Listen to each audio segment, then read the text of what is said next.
Alors bonjour à tous, Jean-Robin, journaliste. 232e vidéo réservée aux souscripteurs. C'est la vidéo bonus de la semaine, donc pour avoir des précisions sur la souscription, vous allez dans la description de cette vidéo. Vous cliquez sur Patreon, vous aurez accès aux 3 souscriptions que je propose. Alors après un cycle sur l'Asie du Sud-Est et un autre sur l'Europe, j'en commence un 3e sur l'Amérique latine. Toujours en relation avec le Parti communiste chinois, évidemment. Et quel pays mieux que Cuba pour commencer cette partie du monde infestée par le communisme.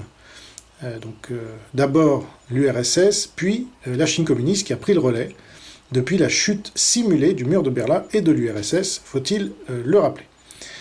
Alors Cuba est sans doute l'une des régions au monde qui illustre le mieux le fameux verset biblique Zacharie 7,14 « D'un pays de délices, ils ont fait un désert ».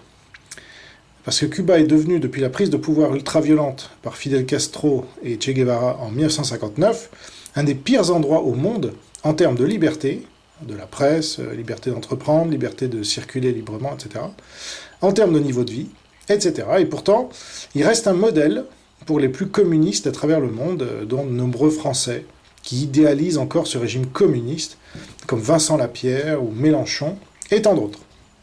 Alors je vais me pencher sur ces liens entre Cuba et la Chine communiste, et son rôle dans la Troisième Guerre mondiale déclenchée par le Parti communiste chinois via une attaque biologique, au moment où Cuba vient de mettre en place la vaccination des enfants dès 2 ans.